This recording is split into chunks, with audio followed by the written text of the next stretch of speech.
Ladies and gentlemen, the questions you've all been asking are now being answered. Welcome to another edition of It's All About Who You Know, the podcast where influential people talk big topics in sports, faith, and more. Your host is a former Oregon State wrestler. He has a 4.9 star Uber rating and is currently undefeated in his MMA career. Here is Christian Robertson. Okay. I think, can you hear me? Yeah, I can hear you. Okay, I think we're recording. I think we're good. Awesome. Gil Guadardo, what's up, buddy? What's up, man? So one thing I've been doing with my podcast guests is doing like so I just got a new podcast platform that I use, hosting platform that I use. So one thing I've been doing is like a little poll question. Sure. Not really a poll, but more of like a Q&A just to kind of get people engaged. Got it. And I thought the perfect one for you and for the audience to answer would be, is CrossFit good or bad for you? Oh, man. I think anything that gets you physically active and moving without injuring you is a good thing. Don't politician this question, bro. So if you could do CrossFit without hurting yourself, then it's a good thing. But I don't know many people who've done CrossFit without hurting themselves. So it would not be my first choice. The answer is no. You don't like it? I don't. What do you think about it for like fighters that so for me, I don't like to do a lot of cardio, and a lot of cardio involves running or like high impact stuff, but I like to lift. Okay. So I combined what I did was I was really successful with wrestling when I was doing more CrossFit type workouts. Just because it was able to combine my my cardio and my lifting all in one.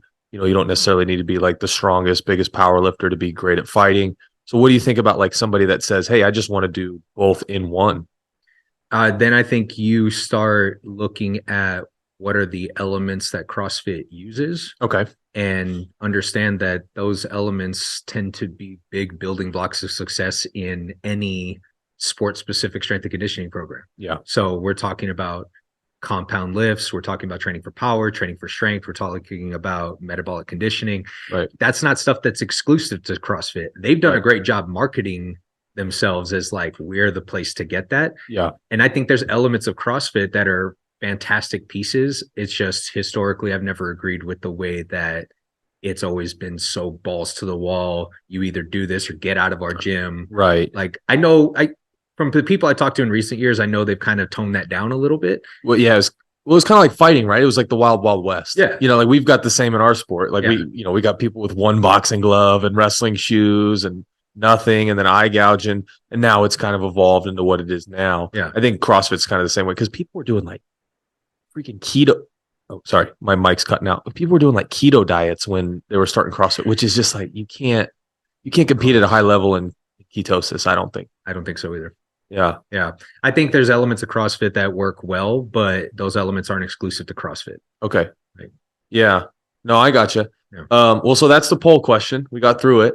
But why don't you tell us a little bit about yourself? Maybe just take like 5 to 10 minutes. Just tell us about yourself, your background, and then we'll get into it. That way, if there's anybody listening that doesn't know you, that's coming in from a different outlet, I don't have to go through and type it all out. Got it. Yeah. Currently, I am serving as a coach at Xtreme Couture, mostly strength and conditioning.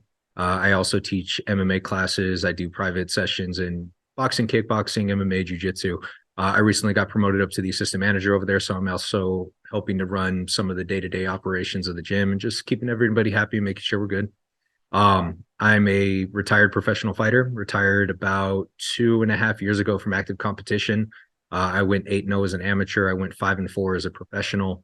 Fought for World Series of Fighting a couple times. Probably about the biggest that my career ever got was that level. Okay. Which is a great organization. World Series of Fighting became PFL. Right. Fantastic and organization. The PFL is doing some amazing things right now. It's great. They're your sister-in-law fights for them, but they are just unbelievable with their business, their marketing, and what they're doing now in the sport. It's just crazy. Absolutely. Yeah. But yeah, just my emphasis now is on coaching because I don't compete anymore. Still train, keep myself in shape. Because I got to be able to teach other people how to do this stuff. Right. And then on top of that, the majority of my time is filled up with being a husband, father of 3, I have twins that are coming up on 6 years old. I have a infant daughter who's about to turn 1 next month. Yeah, that takes up all the time that the gym doesn't take up. Right. Yeah. I've been doing the strength and conditioning thing for a number of years. I got into it before I got into fighting. Okay.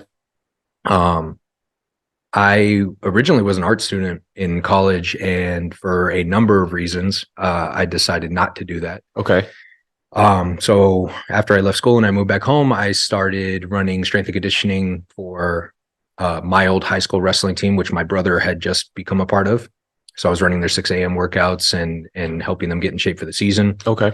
And then I decided that I liked doing that. I wanted to get certified, worked on my first certification, got hired at Big Box Gym, 24-hour fitness. Okay. And this was around the time that I had also started getting heavy into mixed martial arts. Okay. And I decided I wanted to do that too. So it was kind of nice that the career that I had chosen and the hobby that I had chosen at the time that would eventually become a profession, they really ran parallel to each other. I get to work and train people, and in my free time, I get to train myself. I had my first fight as an amateur while I was still living in California. And then I moved out to Vegas in 2008 to come to Xtreme Couture. Okay. And then I fought the rest of my career out of Xtreme Couture. I was still working at other gyms at the time. And then around 2013, when Eric Nicksick took over as general manager of the gym, the strength and conditioning coach at the time, Jake Bonacci, he was getting ready to leave.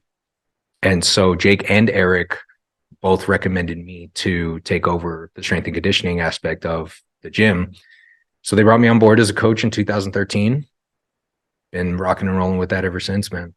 So when you started at Couture, you started just as the strength and conditioning coach and then worked your way into some of the amateur team stuff and some of the casual. How would you describe what you do with the MMA side at Couture? So I did coach for the gym here and there, just kind of as a fill-in before they brought me on full-time as a strength and conditioning coach. I was coaching wrestling, and I would cover grappling classes and MMA kind of on an as-needed basis. Okay. But I was kind of teaching and learning at the same time, more learning than teaching at the time. Right. So I would do it if they needed me to do it, but it wasn't really my emphasis. I, at the time, didn't feel like that I shouldn't be coaching here. We got some of the best coaches on the planet, some of the best fighters in the world. What am I doing coaching here? Right. But I've grown a lot since then. So now I definitely feel like I belong there as a coach. When they brought me in, though, it was specifically for strength and conditioning. Okay. We didn't really even have a weight room at the time. Really? Yeah.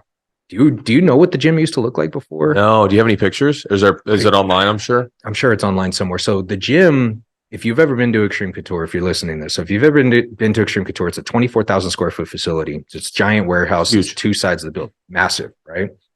We have Mat 1, which right now is where most of our kickboxing and regular cardio kickboxing, regular member classes happen.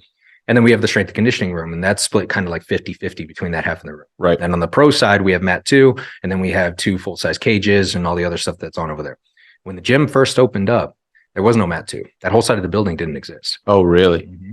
So we had Mat 1, which was always there, but where the turf in the strength and conditioning area currently sits, there used to be a boxing ring, and the small cage that's now on the pro side. Oh, wow. Those sat where the turf area was. And then the second half of the weight room where the weights are currently sitting. Yeah. That was the whole weight room. That was it. Wow. We barely took up 25% of that one side of the building. And so how did Randy buy the other side of the warehouse, or I guess lease it? I don't know how that works. I'm not sure on all the particulars, but yeah, Randy basically bought that side of the building in 2010. Okay. And then they expanded into the other side. They built Mat 2, and then we had 2 full-size cages that we still have over there. And then we actually put 2 boxing rings on the Mat 1 side. So the weight room was still very, very, very small. Gotcha. And Jake Bonacci, the guy who was running the program before me, who was a phenomenal strength and conditioning coach, was working miracles out of basically like a closet-sized space. Nothing, huh? With, some dumbbells, a couple weightlifting platforms, like 2 squat racks. So did guys go to Couture for their strength and conditioning, or what? Really? Wow. Yeah, Jake, Jake was such a role model for a lot of years. Jake was training guys like Randy, Jay Huron, Martin Campman, Tyson Griffin, Evan Dunham, like early badasses in the UFC. He was helping them with their strength and conditioning, sometimes 2, 3, 4 guys at a time, Really? in this small area, just working miracles out of just this limited space. Now, with everything we know about strength and conditioning now, could it be done to the highest level with what you guys had, or would you try to lease out to another facility if you had to work with that now, knowing what we know? Because I feel like strength and conditioning for fighting has really expanded since 2010. Yeah. Yeah.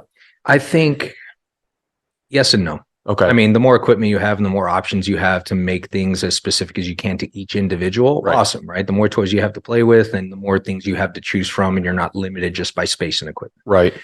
But then, just like with anything else, it's always going to come down to consistency and effort first. Right. You can have all the toys in the world, but if you're not going to show up and you're not going to show up and train your hardest on any given day and give your best effort, it doesn't matter what equipment, what tools you have available to you. Yeah. You know, just if you're not going to put in the work, you're not going to get the results. So what is your approach to strength and conditioning? Because you get some guys that overdo it and they put too much of a focus on it. And then you get guys like Strickland who don't do it at all and are world champions. Like, what do you think the balance is? Do you think because I know like in football, right, they have an off season.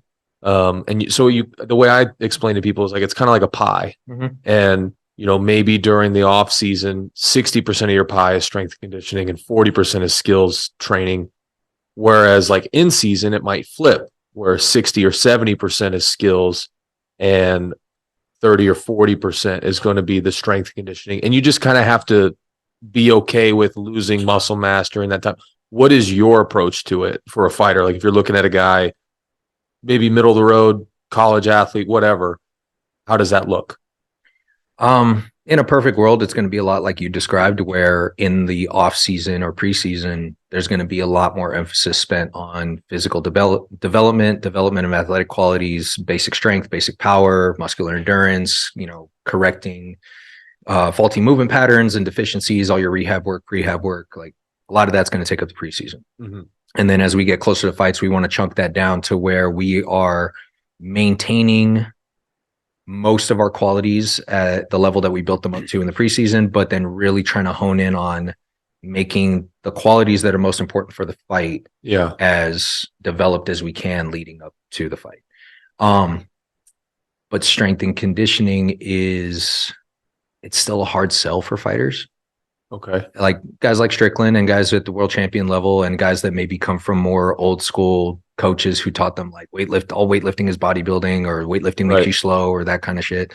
That's kind of a boxing mindset, right? It is, but it still permeates into most other combat sports now. Yeah.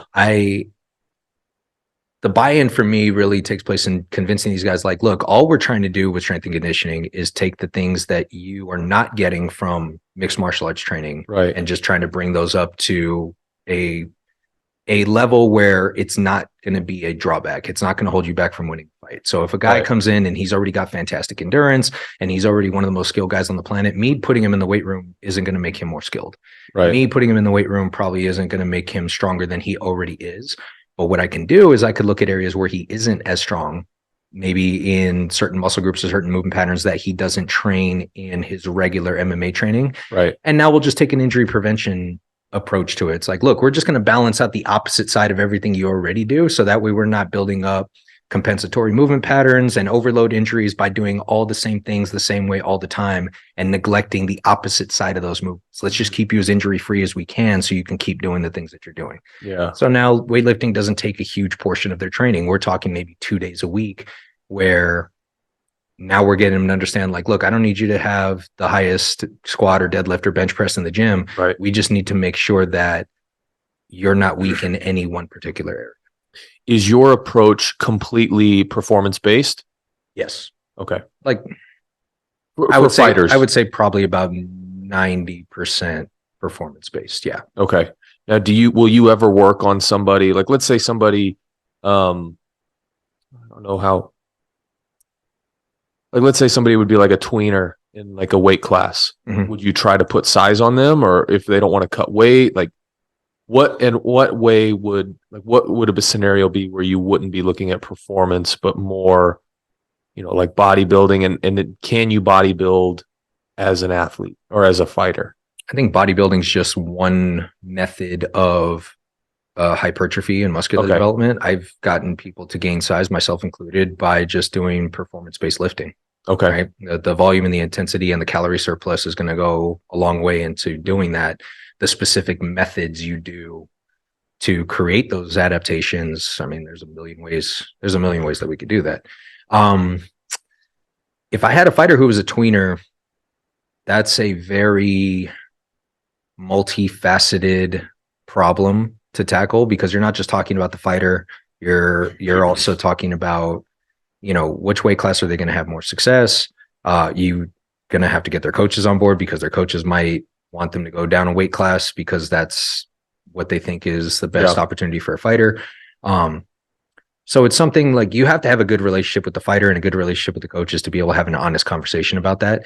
And then you got to take into account, okay, where's this guy's best path to success in his weight class, in the organization he's fighting in, his body type. If he's that tweener, okay, which way is going to give us the best bang for our buck as far as results? Is it going to be in his best interest to maybe shed some excess body fat, get better at the weight cutting protocol, so that way he's making weight a little bit easier and being stronger as a smaller fighter? Or is he already someone who's super lean, or maybe doesn't have a lot of success with cutting weight, either because of physical or mental limitations? Right.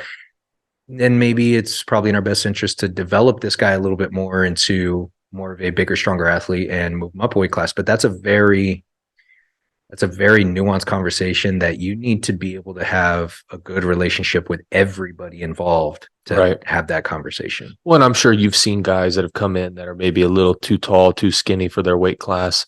And, usually it's the wrestling side of things where they start to see a little bit of trouble. But they're just, getting thrown around. What's the approach to a guy like that? Again, it's just depends, because strength and conditioning is really just it's a method of problem solving. Yeah, because that problem would go beyond just performance based, right? Because you do have to put size on someone in order to get them to perform better. So I mean, I guess it is a performance problem, but it's weird.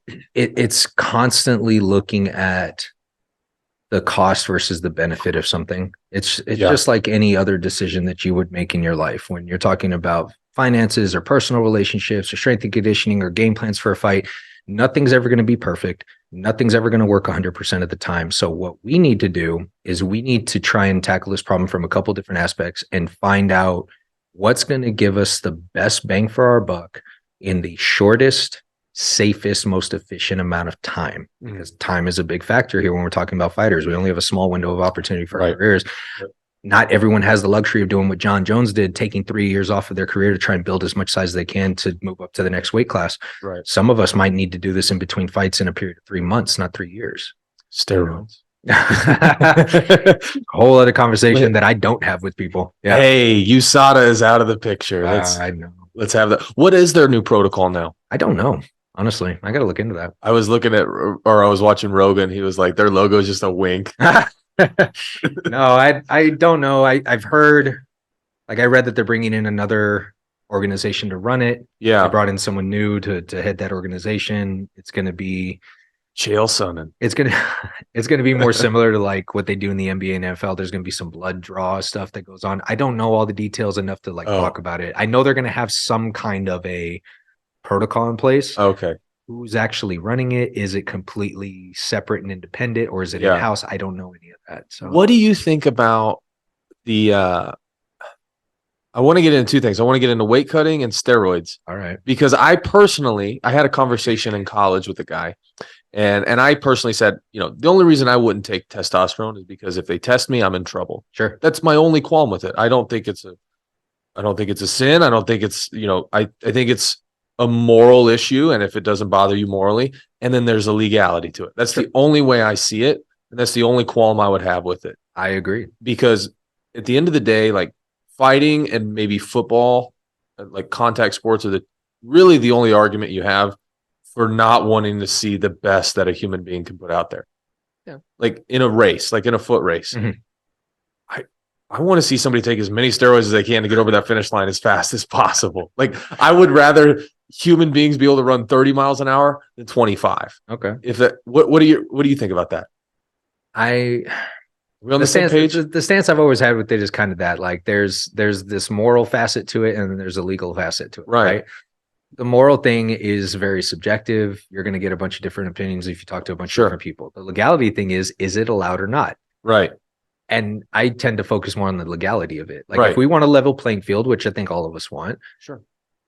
One, there's no such thing as a level playing field. No, but because two, we also need to understand, like, again, how can we give the most guys the most opportunity for a level playing field, but there's still going to be guys that are going to take advantage of that. So like, let's say it's a free for all, right? Old school Pride, right? Pride didn't care if you took anything because the same thing. It was we want you to be the biggest, strongest, fastest version of yourself that you can be. Take whatever you want to take. Wasn't it in their contracts to take things like that they had to? Yeah. It's like if you don't take steroids, you're not going to be a part of this organization. I've heard that. Yeah. So it's one of those things, like if you're just going to allow everyone to take it, cool. There should be no qualms about that. Now you can talk about the moral side all you want, but if it's allowed, it's allowed. But now it becomes like, you know, who has the best doctor, who has the most money to spend on this kind of stuff, who's got the best access to the best resources, because not everyone's going to be able to have the same access to the same doctors and the same level of drugs to compete at that level. So there's still, it's not just a black and white thing, you know. I think what people don't, there's a big misconception too, is like, just because somebody might be taking like TRT or, testosterone just in general, or a test booster, some of the things that are on the banned substance list, doesn't necessarily mean that they're doing it for nefarious reasons. It could just be, hey, I can't train 3 times a day like I want to, or I'm 35, 36 years old, like my body's been abused. Like I want to heal, I want to recover properly, and I can't do that. Or some guys have a full-time job, like they have to go to training and then they have to go to work. Like it's tough. I think there's a lot more.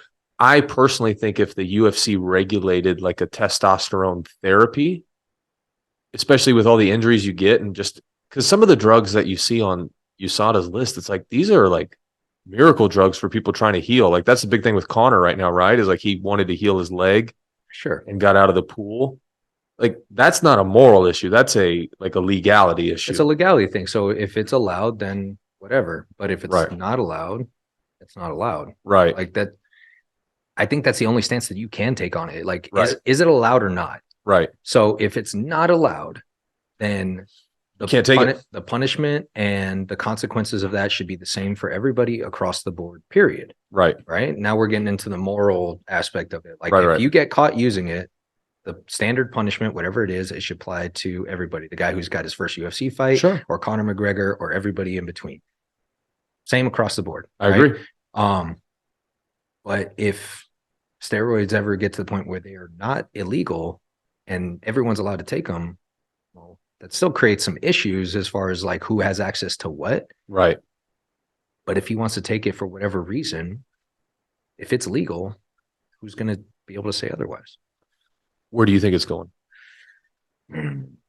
I don't think they'll ever be able to clear that hurdle of just allowing everyone to take whatever they want to take. Right. I think they'll get to a point where they can relax certain standards. Right. But I don't think it's ever going to be at the point where it's like, no, we're not going to drug test anybody. You could take whatever you want to take, because there is a cultural, moral, social component with that, especially like in this country. In Japan, all the people I've talked to that have lived in Japan, competed in Japan, that kind of stigma against steroids doesn't really exist over there as far as I know, right? Really? From what I've heard. Like if they allow you to take it, take it. Why wouldn't you? Yeah. Why wouldn't you want to be the best that you can be? Right here. We get a lot of people. It's like, well, morally, I think it's wrong. And I think it's right. I think people should be able to do this and that. And everyone's going to have an opinion and harp at each other. Sure. I don't think we're ever going to get to that point. Right. But if we're not, then we should just be focusing on the legality. If you can do it, go ahead. Do it. Don't hurt yourself. Be smart about it. Yeah. Talk to the professional and like work it out. But if it's not allowed, don't do it. I think it's such not new, but there's so many sciences going into it right now that we don't know like what causes some of these anger issues that people talk about, like roid rage and everything. And I think and just what the effects of steroids are. Like we're starting to see, with some of these WWE guys and everything, like some of the things that it's doing. And I mean, basketball and football can say that they test. They don't. Have you ever heard of a basketball or football player testing positive? It never happens. You're telling me that doesn't happen? Like, it's crazy. No, I don't buy that. Yeah, it's nuts. Especially, and I don't blame them. I mean, basketball, I couldn't give two shits about, but football, like, those guys are getting hit every day. Like, the train wrecks that those guys go through on a daily basis. Like, I would almost think you would be stupid not to take them. Just from a health, because it's like you're going to make millions extra dollars. Like, if you can do this drug and be healthy, or you're going to sit the bench and not make money. I think it just depends on which side of it you're trying to argue. If Right. you're arguing it as a fan or as a player who wants to see guys be able to compete at the highest level for the longest period of time, you're Sure. going to argue it one way. Right. And if you're the kind of person who understands that, like, sports have a finite amount of time in your life, you have this window of opportunity to do everything that you can do, Sure. and eventually you can't do it anymore. Right. Then it becomes a different conversation. So it really just depends on what stance you're arguing that from. Right. I mean, sports in and of themselves aren't the safest, healthiest things for human beings to do. Right. They're fun. They're entertaining. We love them. We love doing them. We love watching them. Sure. Right? But we're not going to be able to watch the same guys do it the same way forever. Right. There's always going to be another generation coming in. So now, again, it just becomes this opinion-based conversation of Right. how long do we want to see guys sacrifice their long-term health for our entertainment and our enjoyment? Forever. You know what I mean? So forever. Never let them Do it till stop. we die. Yeah. Yeah. Gladiators actually died in the arena. Be a man. That's That's just some Sean Strickland. Be a man, pussy. it's I really don't have A strong opinion. strong opinion Yeah. on it one way or the other, because I don't really You're indifferent. I don't Yeah. care. Yeah. Would you ever have protested if somebody was on steroids that you fought? No. What if you lost? Still wouldn't. Wouldn't care. No. See, I'm the same way. If somebody beat me on steroids, I would not say, because it was the Mark Hunt thing right now. Yeah. It's still going on. Yeah, he's still suing the UFC for the Brock Lesnar thing. It's like, dude, you were surprised Brock Lesnar was on steroids. Shocker, right? I know. I think we're all, but it's like the guy beat you in a fight. Yeah. And like, that's what we're trying to figure out, right? Like, Yeah. they can have their rules and everything, but like, at the end of the day, you signed the dotted line to see if you could beat this individual in a fight. Yeah. And he took a drug and you are claiming you did not. If I don't know. my thing with that is the same thing with fighters claiming injury after a poor performance. I think if you sign on the dotted line to step into a fight, Yeah. you are telling everybody, your opponent, the promoter, your fans, everybody, I feel like I am physically capable of winning this contest. Yeah. If you go in there leading up to the fight and say all the same shit that everybody else says, I'm in the best shape of my life, I've I never hate trained that. harder, I'm So stupid. better than I've ever been, blah, blah, blah, blah, blah. And then the fight ends and you have a subpar performance, win or lose. And then all of a sudden you're claiming injury. You know what? I tore my ACL a couple of weeks ago and I haven't been able to run. So weight cutting was hard. Which one was true? Which one was true, dude? Yeah. It's Like, probably the second one. You were in the best shape of your life, but you Yeah. tore your ACL. You're a liar. So Yeah. it's kind of the same thing with steroids. Like, if I look at a guy and I think that he's on the gear, that's a conversation I have to have with myself and my coaches. Like, is this something that we want to risk? But now it's like, it gets into what you're saying. Are the steroids going to win this guy the fight? Is his level of strength and muscle mass and his leanness and his ability to train harder and longer in his training camp, is that going to negate the skill set that I have that I'm bringing into this fight? Right. So if I feel like I'm still the better skilled fighter, I'm probably still going to take that fight. And then if he Yeah. has positive afterwards, like, oh, I took a risk and it didn't work Yeah. out for me. On to the next one. Yeah. At the end of the day, if you're the better fighter, you're the better fighter. And steroids aren't going to help that. Now, steroids might help you become the better fighter through more training and being able to recover and all that stuff, putting on more muscle mass, having more endurance. But you didn't, like, that's not the question. The question is, do you think you're a better fighter? Yes or no? Right. And if the answer is yes, then go test it. And if the answer is he is taking steroids, I think he has the capability of being a better fighter than me, then don't sign. Then don't sign. And then shut up. Sure. Yeah. Yeah. Like, you see it at some like professional boxing levels where guys where like, I'm only going to fight this guy if he gives me 3 clean drug tests before the fight. Okay. I think that's fair. If you think a guy is using, like actually using, Right. okay, you know what? Hey, you and I want to see who's the better fighter between us, but I want to make sure that we're both clean. So we're both going to submit 3 clean drug tests or however many Yeah. before the fight even happens. As long as those tests are clean, no excuses afterwards. Right. I could not care less. If you told me a guy was taking steroids, it's like I'm either man enough to take the fight or I'm not. I'm either better than you or I'm not. Yeah. If he stepped, and at the end of the day, hey, who's your doctor? Right. Like, how are you getting it? How are you getting away with it? Like, maybe I can do it too. Like, if I'm going to bitch about it. Right. If you're going to complain that much and think that it's unfair, well, you can either stop complaining or you could try doing what that guy's doing. I'm not recommending one or the other. But right. We're not condoning anything here. No, not condoning or condemning. Or something in between. No, I had because I look at weight cutting the same way. Yeah. I think of it as the exact same. And I had a conversation with a college teammate who was completely against steroids, which is against the rules in NCAA, right? Sure. But he was 100% okay with using the sauna and using a sweatsuit to get down to weight, which is also 100% against the rules in NCAA. And I said, so this is a moral issue for you, not a legality, because they're both wrong. They're both wrong. They're both illegal. And he's like, no, you are so stupid. Like, how could you even make that correlation? And I'm like, you can't just say somebody's stupid for coming up with an argument. It's going opposite ways. I'm trying to get, somebody's trying to get bigger, stronger, faster with steroids. And another person's trying to get smaller and get closer to weight. Like, it's both trying to take you to the same place. Like, I think it's the exact same. I think it's a very fair comparison. It goes back to what we were saying. Is it allowed or not? Right. And if it's not allowed, if you're going to be the person who's going to try to get away with doing something like that, right, best of luck. Yeah. Make sure you understand what you're doing and make sure you understand what the consequences are if you get caught. Right. Like, that's a gamble that you're taking. Again, we're talking about cost benefit. Right. You are risking possible suspension, fine, ban. Right. If you break certain rules to a certain extent. Yeah. Is that worth it to you? If it is, best of luck. Yeah. But, it's just, if weight cutting is against the rules and steroids are also against the rules, I don't know how you can argue for one and argue against the other. That was the thing. He was literally putting on his sweatsuit, and I was like, this is against the rule. This is illegal. Why don't you just go up a weight class? Yeah. Get bigger, get stronger. Yeah. Oh, I can't do that because those guys are too big and those guys are taking all the steroids and the excuses. Excuses. I know. It's mental crazy. backflips to justify why you are in the position that you're in. Well, and he would have sounded very stupid because I was a smaller heavyweight. Yeah. It's like, bro, I used to always laugh at practice when I would hear guys be like, no, you're too big. I can't wrestle with you.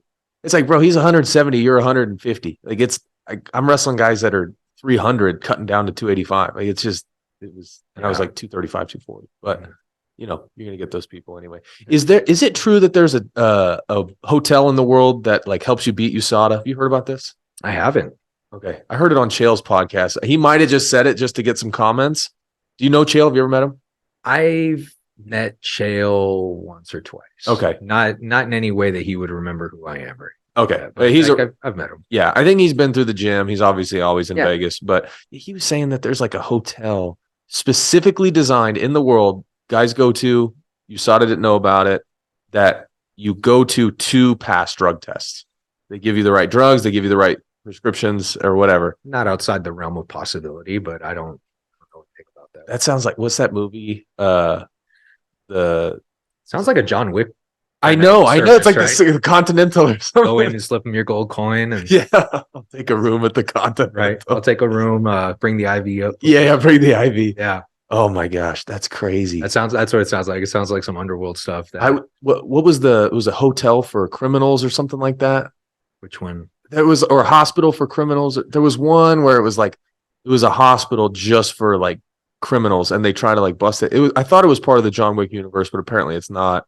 No. You know what I'm talking about? I don't think it did very something well. Like that, like does sound like John Wick. A hospital specifically designed to help fighters cheat the system. It's awesome.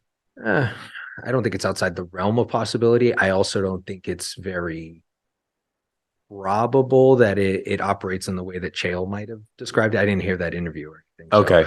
So, I would just think if a large amount of people are going through something like that, it'd be really hard to keep something like that a secret. Yeah, I don't know. Yeah. I mean, what do they say that the testing is 10 years behind the people doing the drugs?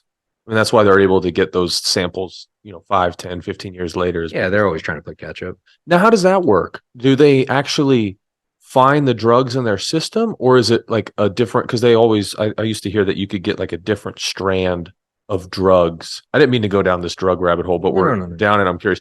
But like that you can get a different strand of like let's say a testosterone or something if you get a chemist to change the chemical makeup, and then it's a different drug and they can't test for it. Yeah, I think if they're looking for certain chemical markers and certain metabolites of certain drugs, that if you change those components and the test isn't looking for them, then obviously you're not going to see them. So isn't it technically a different drug? Yeah. So how do they take people's metals? That's what I never understood. And I think that's a moral, like that's a weird question too, is like, are they taking metals away from people that technically had a legal drug in their system? It was just altered a little bit, same effect, but different chemical makeup? It just depends on the wording of the contract and the rules. If Okay. let's say if you take a drug that your doctor prescribed to you for pain or regeneration and the drug itself was legal, Right. but then you were also taking some type of anabolic steroid or some type of banned substance that another doctor had given you, right? But they both produce a similar metabolite or a certain chemical marker in a blood test or a urine test. I don't think that the commissions who are licensing these guys are going to care where it came from. They're just going to care that it's in your system. Okay. And if that marker or that metabolite is on the banned list, it doesn't matter where it came from. Gotcha. How do they, I was wondering this because I know, like, I understand like anabolic steroids they can test for. How do they test for testosterone or test boosters? Because doesn't that just show up as like a normal testosterone? It does. And that comes down to just certain markers and if Like they're your within levels? a normal range and stuff like that. And I think They test for the other drugs that people usually take too, to like if you're taking tests, you're usually taking estrogen, or like if you're off test, you're taking like some kind of like test booster or something that balances out. I think what they look at is your free testosterone level. And I'm not 100% sure on this, but I think they look at where are you within the normal limits for a person in your age group. Range. And if you have enough tests, where are you historically to yourself? So if you constantly test like in the 700 or 800s, kind of that middle of the road range, and then all of a sudden you produce a test at like 1500, Right. something's different. What are you doing? Yeah. You know? But if you constantly, like, if you fluctuate back and forth and you're just looking at like normal ranges for a person in your age group, then it might be a little bit easier to get away with it. I would imagine a UFC fighter in their 20s and 30s would have a little bit higher testosterone than normal. What do they say? Like prisoners have like the highest testosterone. Oh, I would imagine that's probably the case. I mean, I'm probably not natural either, but why does anyone care? You know? Well, but that's what I'm saying is it's like I imagine fighters probably like psychologically aren't too far off from prisoners. Sure. I mean, there's probably more studies that need to be done on like the type of genetic, hormonal, blood markers that like kind of drive certain people to this sport. Right. I wouldn't know any of those. Family trauma. I'm sure I'm sure there's, you know, some type of a trauma or some type of a negative event, childhood, you know, parent or teacher or, you know, daddy issues. Something happened. That's what happened to me. Oh, really? Yeah, man. It's there's gotta be some combination of common factors that lead certain guys to be able to do stuff like this. But then you're also going to get outliers who maybe had a really great childhood and were working professional, like a guy like Rich Franklin, who seemed like a well-adjusted guy coming up and was working as a high school math teacher, and ended up becoming middleweight champion of the world. He was one of the most dominant middleweight champions they had before Anderson showed up. Right. You know, or like, I mean, even like Chandler, who's one of the best guys right now. Sure. Like anytime like your parents are in the interviews and talking, you probably had a decent childhood. I'd imagine for the most part, like within normal limits, like you probably had a decent childhood. Yeah. You're probably not getting like the shit kicked out of you or something. Probably not. Trapped in the basement for a week. I mean, I don't know too many guys that would like, yeah, this is my dad. He beat my ass every single day. And that's why I'm able to take the beatings I can from these guys. Like, they're all pussies compared to him. Nobody hits like this guy. Yeah. Toughest fight I ever had was with my dad at 12 years old. Tell your dad you're not going to get him a beer. Watch what happens to you. Like these guys don't scare me like that. No. I had to drive him home multiple times. Yeah. What are your thoughts on cutting weight? Because we kind of mentioned it's in the same vein. Part of the game. You know, it's one of those things like kind of, if I had lost to a guy and he got busted for steroids, I'm not really going to bitch about it. Yeah. If I lost to a guy who cut more weight than me, I'm not going to bitch about it. Like, there's going to be that part of me that's going to be like, man, that fucking, the only reason why you got that is because you cut so much weight, but I'm not going to like use that express as an excuse. It. Yeah. like I'm gonna feel that, but it's like whatever. I still lost that fight. That's on me. It's weird when you look at. Did you watch the UFC this weekend? Yeah. What'd you think? Good. You know, I don't really get to pay attention to the fights as much as I used to because The kids and stuff. kids and stuff. Yeah, I got 3 maniacs running around my house that demand all my attention. Yeah. Yeah. What did you say the ages were? I have twins that are 5 years old. They'll be 6 in January, and then I have a daughter who'll be 1 year old next month. Yeah. So you watched the main event then? I watched the main event and the co-main event. Like I really sat down and paid attention to those.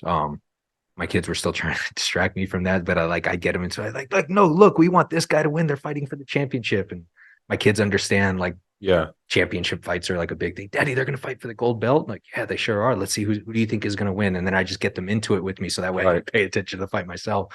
I didn't really get to pay attention to too much of the undercard. I saw Jessica Andrade versus Mackenzie Dern. And that was really all I remember. It's like that fight and the 2 title fights. Okay. I think that's where I got there too. I think I got there. Because my wife and I was working late, and then we got there, I think right when Aspinall started walking out. Mm-hmm. What do you think about them making him the interim champ? That just doesn't make any sense to me, because they're saying that Stipe and John is going to be a retirement fight. And they were saying that Sergey was the backup fighter, but how is he the backup fighter if you boot Stipe out? The UFC's got a long history of creating title fights out of thin air. Just, it probably creates more buy opportunities for them. And like, I don't know what their stats are, their finances or anything, but I'm sure throwing a title fight and hyping it up to the degree that they did probably boosts their pay-per-view sales a little bit. So do you think they're going to wait for John? Because I don't think John is going to be able to come back after 8 months. I mean, when you tear a pec, like my brother tore his pec last year, and he's just now wrestling. Yeah.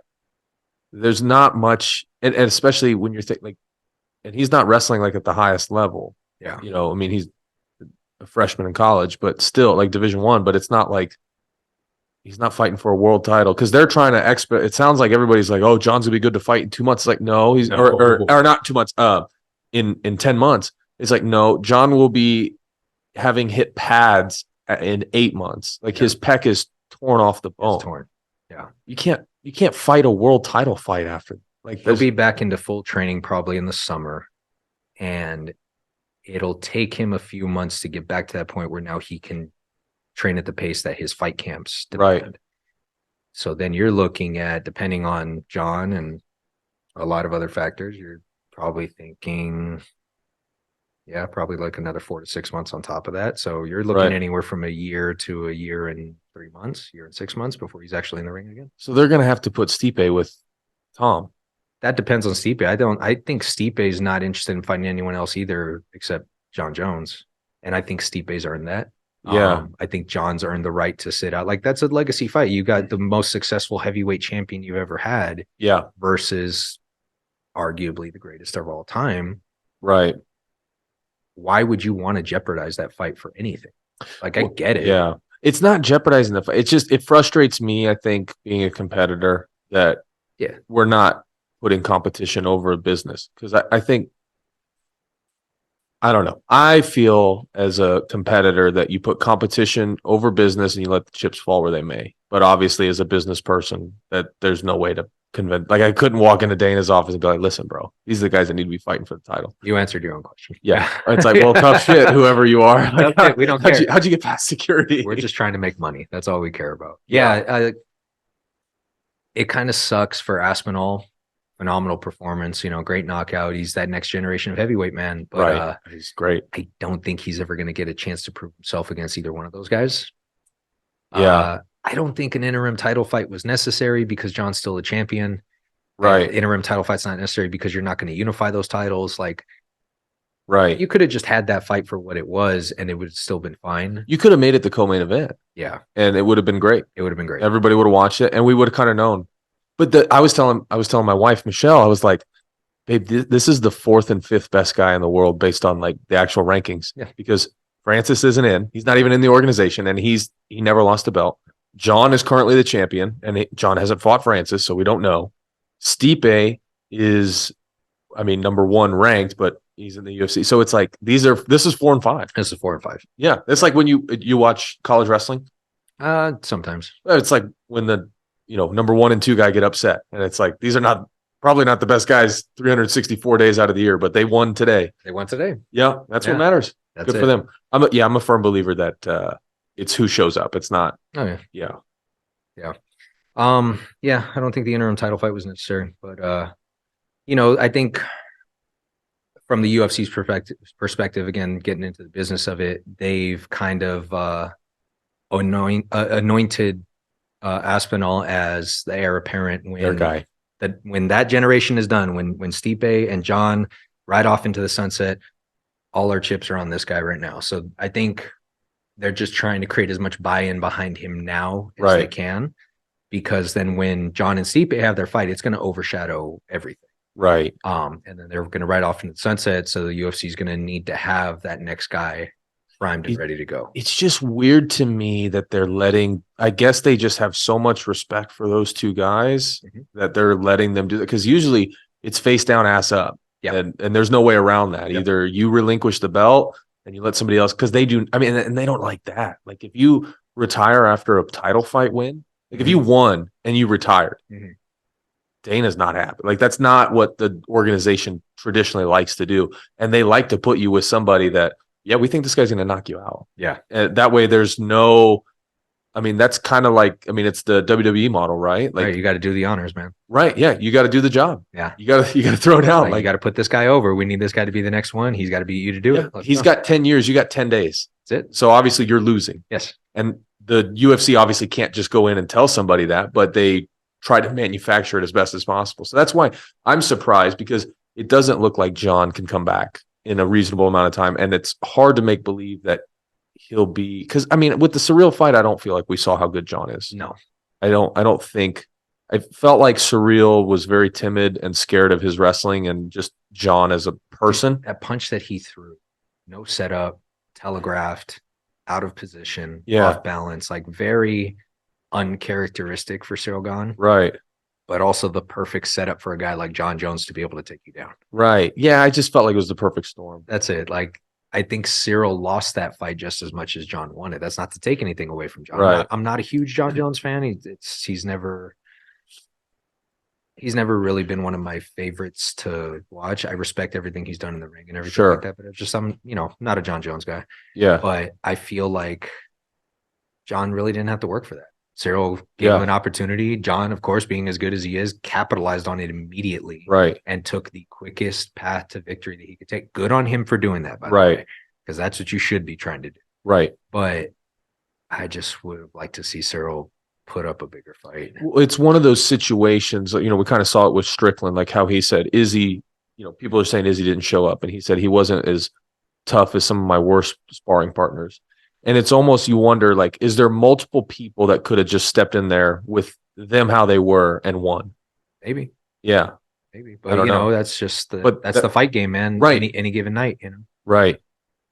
Sometimes a guy will have an off night and sometimes a guy will have the night of his life. Yeah. And that's the way it happens. Sean, I've seen Sean spar in the gym, man. The way he spars in the gym and the way he fights, like, it's identical. Yeah, like he's 218. And it's the same pace too. He never goes too hard. Like you see him and he's like, he's not breathing hard. It's because he went 70% the whole time. He knows how to spar. I think just Sean was firing on all cylinders. Right. Everything that he does well, he was doing well in that fight. Izzy maybe had an off night that night, but you know what? That's part of it. Yeah. Part of the game. Sometimes the whole training camp goes well and then you mess up the weight cut, or maybe the weight cut was great, but then you didn't get a good night's sleep the night before. Right. Maybe it could be a number of different factors why he didn't perform the way he should have. Sure. And, you could have that argument. Oh, well, 9 times out of 10, Izzy wins that fight. Sean won that one. He won one. He won that one. He won. And he dominated. Yes, he did. He dominated. It wasn't even close. And I would imagine he's probably going to dominate Dries Duplessis too. I think so. I'm picking Sean to win that one. Because and not necessarily because I think he's that much better of a fighter, but I think our coaches are probably way better. Dude, yes. Because if you can it doesn't matter how good of an athlete Francis is or how big he is, and people are dogging on Tyson Fury. Nobody else wanted to take that boxing match. You didn't hear Anthony Joshua speaking up before. If you can bring a guy that's 0-0 in boxing to, let's just say he beat him, to beat the best boxer. People were a day before. People said the best heavyweight ever. Yeah. You can't deny that we have the best coaches in the world at Xtreme Couture. 100%, dude. I mean, Eric and Dewey. I mean, they got to be the two best striking coaches in the entire planet. I love Eric so damn much. That dude is like my big brother. Okay. Like he was Xtreme Couture member #1. He was one of the first guys I met when I joined the gym a year later. We came up together as students, and then he got moved up to be the manager of the gym. He's the guy who brought me into the gym as a coach. He's the guy who vouched for me to become the assistant manager just a couple months ago. Watching this guy progress from when I first met him as a student to where he is now, and the progression and the maturity, just the mind this guy has for the sport, him taking his football background and being able to morph that into something that translates so well into MMA. Yeah. I am so damn proud of this guy. Like, I could gush about him all day. Right. Like, I love that dude. And I am so happy that he's having the success and getting the recognition that That's the thing. 100% deserves. That's the thing. They're talking about him and Dewey, more so him because he's the coach at Xtreme, like everywhere. Yeah. I mean, I heard Chael talk about it. I heard Rogan talk about it. I heard Michael Bisping, Brendan Schaub talk about it. It's like I'm sure his Instagram followers have gone up, way up since the Francis fight. I haven't even checked. It's probably on par with like the gym's page, if not more. Yeah. I think he had 25K before, and I would say he's probably close to 60. I don't know. Yeah, I don't know what the number is, but doing very well. Yep. Because I've heard this criticism of Eric, but I've never given it because it's like people are winning fights at the highest level. So what does it matter? But it's that he never fought. Okay. What is your response to that? Because you know Eric a lot better than I do. I give the same response. It's like, I don't care. People are winning fights. We're winning. Yeah. And that's your only response. Argue it all you want. Yeah. Like, oh, Eric never fought. He never trained. So how could he? Don't know, but he's doing it. It's working. Do you think that's better that way? Because you don't have the empathy that, like, whereas an athlete would say, okay, don't do one more because I know how it feels. Whereas, no, I don't know how it feels. I don't care. What do you think? Because I've thought about that, because I've seen some really high level football coaches that did not play very well themselves. I've seen high level wrestling coaches. Obviously, we're seeing a high level MMA coach, the best MMA coach. I think if he's not coach of the year, then it's robbery. It's a fake reward. It's done at this point. Like, who else are you going to argue for? No, it's like, Caitlyn Jenner, Vanity Fair Woman of the Year. Like, okay, Vanity Fair, you lost your credibility there. No, Eric's like coach of the year is done, man. Like, yeah. Thank everyone who lost. Like, it's done. Yeah, it's a wrap. Yeah. So do you think that serves him better or worse, not having competed? Obviously, it's doing just fine.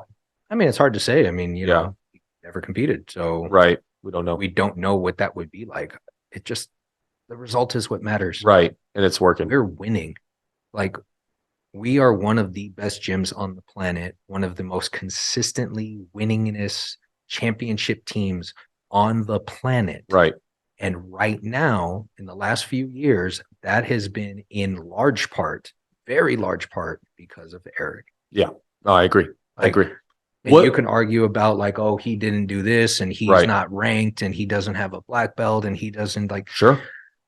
I don't care. We're winning. Yeah. The pay-per-views end, our guys get their hands raised, and those championship belts are walking into Xtreme Couture on Monday morning. Yeah. Did he face that criticism early on? I'm sure he did. Yeah. Okay. I didn't know if you knew or not. I'm sure he did. I don't pay attention to it. Like, right. I look at it the way that, like, guy was talking crap about my brother. It's like, you don't know what you're talking about, dude. Like, did you say this to him? No, then you shouldn't be saying it to me either. Right. Like, guys can give their criticism all they want. It's like, cool, let's see what happens on Saturday night. Yeah.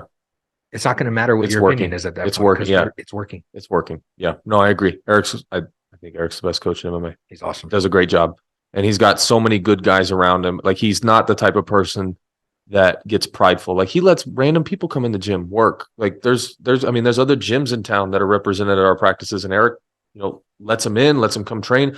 That's the thing I love about Couture is bring your best. Yes. Do what you want to do. If you want to come spar with our guys, come do it. Yeah. We don't care. We're not trying to hide anything. There's cameras in the gym a lot of times. It's not, obviously, if somebody's doing a camp and they're working one thing, it's like, hey, you turn it all around. Sure. But there's not like a no cameras in the gym. We can't let people know what we're doing. It's not a family recipe. It's like, we're going to beat your ass. Like Open book. We'll show you exactly what we're doing. Exactly. We're going to go do it. Come do our practice. Yeah. Yeah. That's something that Eric got from the old school days of the gym, because that's how Randy ran the gym. Yeah. If you were coming into work, Team Quest. Yeah. Eric's talked about this in interviews ad nauseum. The official logo for the gym when we first opened was check your ego at the door. Right. That is still the way that the gym operates. Right. If you're coming into work to be a good training partner, to offer something up to the team that helps the rest of us get better. Yeah. Come in, dude. Bring your best. Bring your gloves. Put your mouthpiece on. Let's get some rounds in. We'll talk about it afterwards. Everybody improves. Rising tide raises all ships, right? Like, it's that whole idea. I think it's way better that way than trying to keep things tight to the chest and, not letting guys come in for their camps and do all that stuff. I just don't see how not letting people in is better than letting people in. Dude, you hear a lot of successful entrepreneurs in the last recent years. They talk about that idea of give away your best stuff for free. Right. Because one, it's just going to make the guys who are good be better. Right. And they're in turn going to return that back to you one way or the other. Again, rising tide raises all ships. Give your best stuff away for free because the majority of people aren't going to do it anyway. Right.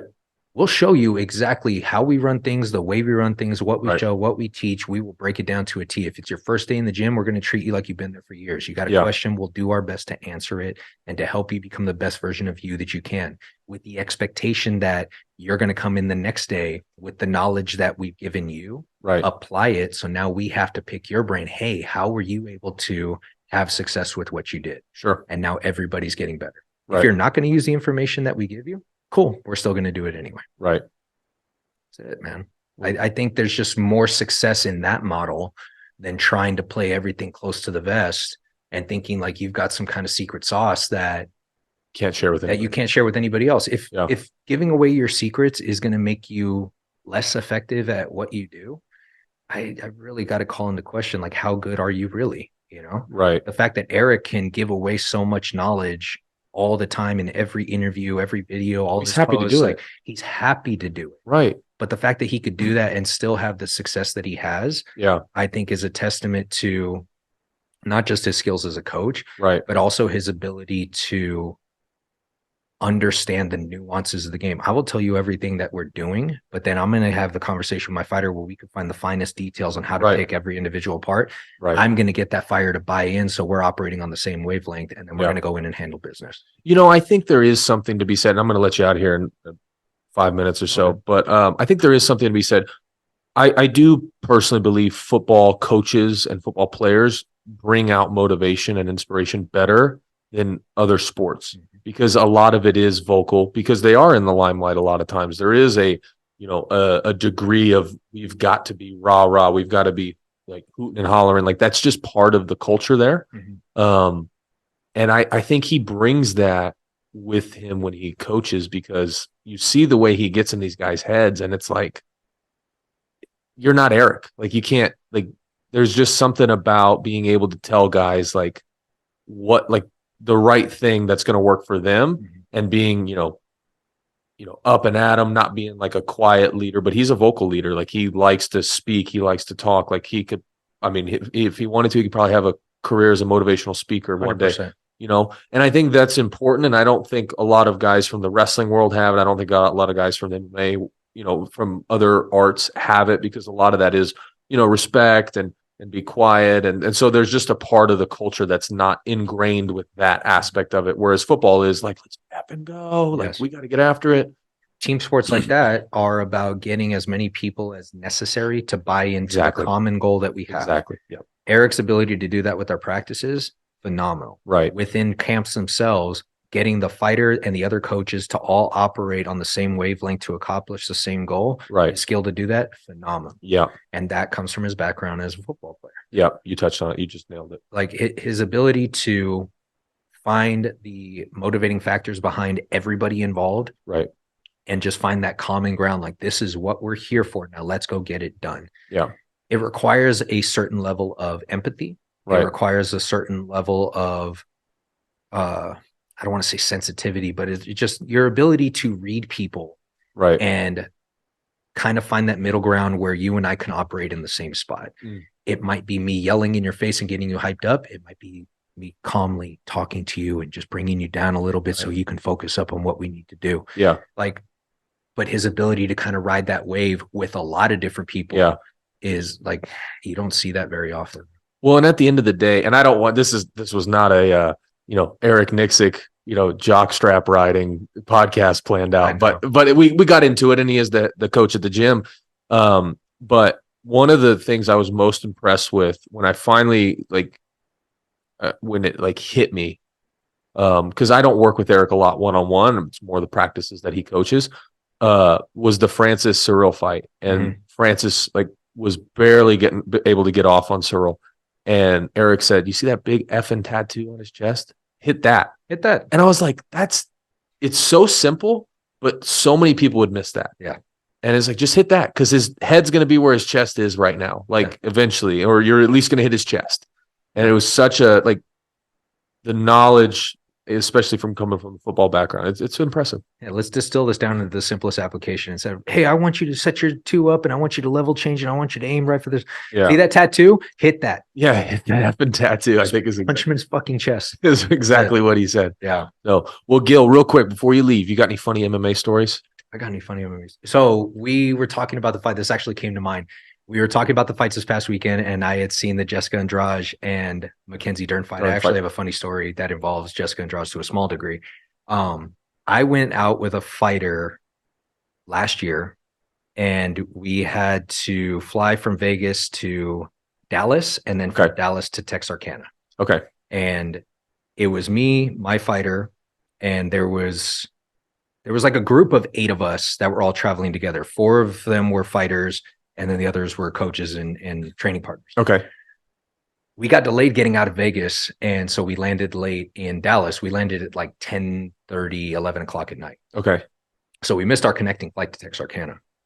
And so it's me, my fighter, this group of Brazilians. Edison Lopez was there, and Jessica Andrade was traveling with us as well. Okay. And all of us are at the airport what the hell are we going to do? They're like, all of your connecting flights that go to Texarkana, the earliest one that you can get out on is 1:30 in the afternoon tomorrow. So you guys can stay in the airport, or we could book you in a hotel, but then you got to fly out tomorrow at 1:30, which means you don't get to Texarkana at 2:30, which means you only have an hour and a half to get there, get to your hotel, cut weight, and weigh in. Oh, impossible, right? Oh, geez. So I'm standing there with all these guys, and they're all panicking. And I looked at my fighter. I was like, did you text Roman Isbell, who manages a lot of guys at our gym? These were all his fighters. It's like, did you text Roman yet? He's like, yeah, I'm texting him right now, man. We're trying to figure out. He's looking at other fights. He's looking at this, looking at that. So I pulled out my phone. Dallas to Texarkana, driving distance, 3 hours and 30 minutes. Oh, perfect. So I was like, tell Roman to rent us a car. I will drive us there right now. Oh, yeah. And he's like, seriously? I was like, tell him to rent a van.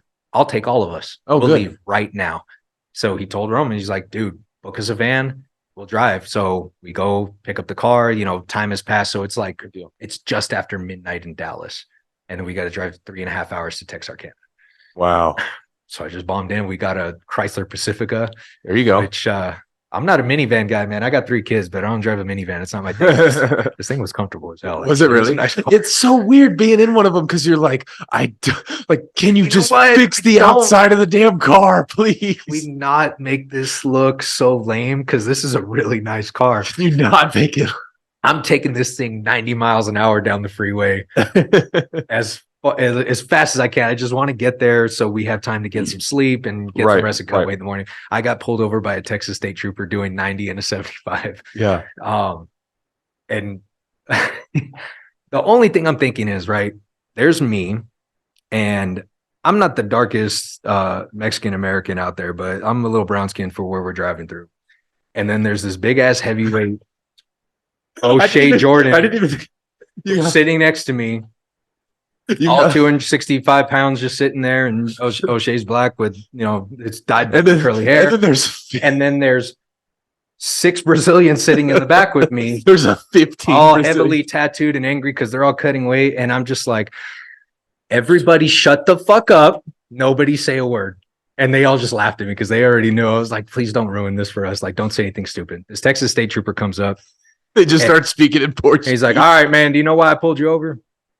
I was like, yeah, I was going way too fast, man. I understand. I'm trying to get to Texarkana. We're supposed to get there at like 3:30 in the morning. I'm tired. I'm just trying to get to where I'm going. I'll take whatever speeding ticket you want to give me. Like, totally my fault. Yeah. I know why you're pulling me over. Don't look in the back. Don't look in the back. O'Shea. So I know O'Shea. And O'Shea's just sitting there laughing, like, don't say a fucking word, dude. Did he blow it? No, he didn't, thankfully. So he checks my license and he's like, you drove all the way out here from Vegas? I was like, no, what had happened was, and then I told him the whole story. He's like, oh, so you guys are driving from Dallas Airport. Like, why are you guys going out to Texarkana? I was like, well, 4 of these guys got fights tomorrow. He's like, oh, no shit. Boxing or MMA? And I was like, MMA. He's like, really? Where do you guys train? I was like, we train at Randy Couture's gym. He's like, Randy Couture, that's one of my favorite fighters ever. And I'm like, all right, awesome. Texas State Trooper at 2:00 in the morning could have been a whole different thing. But yeah. You he's never like, know. let me just check you out. Make sure you guys are good to go. I'm going to lift you off of the warning. Just make sure that you keep the speed down. Also, make sure that you stay out of the left lane unless you're passing, because it's an actual law in Texas. You cannot drive in the left lane unless you're passing something. Good law. Didn't know that. Awesome. Great law. Great law. So then he let us go. And of course, I waited till he was out of sight before I bombed back up to 95. Made it to Texarkana at 3:15 in the morning. 15 minutes faster than we were supposed to get there. There you go. Yeah. And with getting pulled over. That's a great story. Record time. Yeah. That's funny. And so wait, what was Jessica doing? Was the UFC? Jessica's in the back and they're just talking shit in Portuguese and they're just like, I hear them like say something and then they laugh. I'm like, can you guys just not right now? Was she fighting or coaching? No, she was coaching. She was out there with a couple of the guys. And so like the 8 of us just spent all weekend just hanging out, and all the Brazilian guys were telling us crazy ass stories from going up in the favelas of Brazil. And gotcha. Yeah, it was a good weekend, man. But the majority of guys ended up winning that weekend. Where do they train at? Jessica and Andrade will come into the gym sometimes. I'm not sure where she's located. Her main campus. Yeah. Okay. And you don't know where they were fighting out of though? No. Okay. Gotcha. Yeah. Funny most of them didn't speak English, but it wasn't clicking with me, but when you said you had a black guy in the front and then you got like 6 Brazilians in the back, a lot of brown people, and most of them didn't speak English. It's in the middle of Texas. In the middle of Texas. Not a good situation. Were you going south or north? Going east, because we were going towards Texas. Oh yeah. That's not good. Arkansas. Anywhere other than south is bad. Anywhere other than south. Yeah. Anywhere other than south, and we look very, very suspicious. Yeah. You can bring the people down south. You can't bring them up north. Back up. Yeah. Yep. But yeah, man, that was one little funny story. Just when you said Jessica's name, I was like, I got a funny. She was there. Oh, that's funny. Yeah.